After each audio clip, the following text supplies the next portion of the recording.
L'enfer ne contient pas de pire furie qu'une femme dédaignée. À 45 ans, Shakira, de retour avec le single BZRP Music Session Dièse 53, incarne le dicton. Avec cette revenge song, la star colombienne flingue tout simplement Gérard Piqué, le père de ses deux fils dont elle s'est officiellement séparée en juin dernier, après avoir découvert l'infidélité du footballeur avec une jeune femme de 23 ans, Clara Chiamarty. Liquidation de leurs 12 ans d'amour via ses paroles vindicatives, « Tu as troqué une Ferrari pour une Twingo, tu as troqué une Relais pour une Casio ». La mère de l'ex-défenseur du FC Barcelone, Montserrat Bernabéu, n'échappe pas non plus à la colère de celle dont les coups de pied ne mentent pas plus que ses hanches. Alors qu'elle reproche également à son ex de lui avoir laissé une belle-mère pour voisine, la presse sur le pas de « ça », porter le fisca, c'est trousse dans son nouveau titre. Shakira, réellement voisine de Montserrat Bernabéu à Barcelone, a installé une sorcière sur son balcon pour effrayer son ex-belle-mère.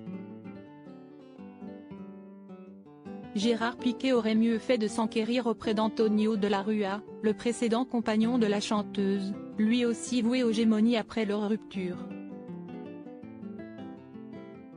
Supérieur à retrouver ici les divorces et séparations qui ont marqué 2022 après leur rupture en 2010, Antonio de la Rúa réclame près de 100 millions d'euros à Shakira. Shakira a 23 ans quand elle rencontre ce fils de l'ancien président argentin, Fernando de la Rúa, en 2000.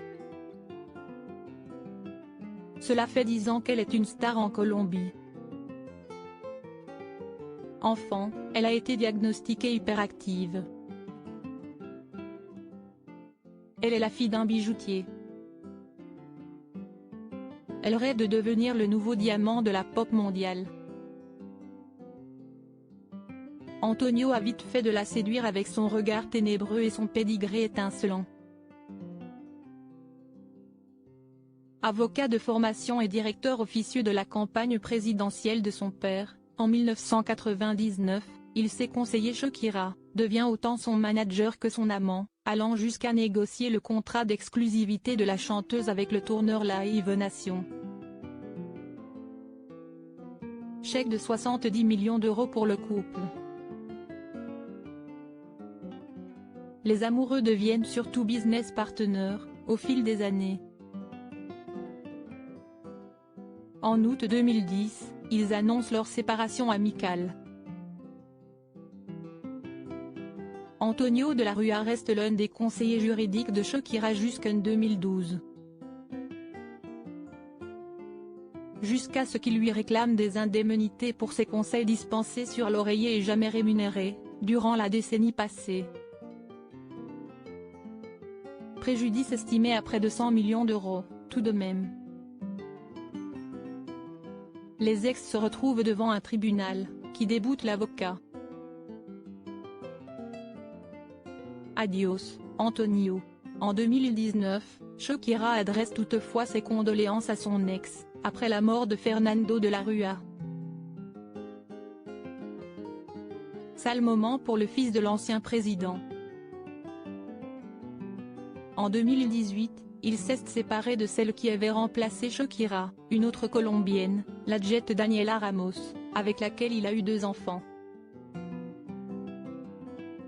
Les mots de Shakira, alors en plein bonheur avec Gérard Piqué, le réconfortent à peine.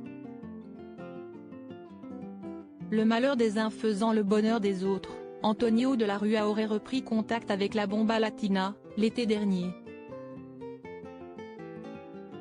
Interrogé sur la rumeur par la journaliste Karina Lavicoli, en octobre dernier, l'avocat n'a pas confirmé, ni démenti. Plus prudent peut-être. Crédit photo, Juan Rico Fame Pictures.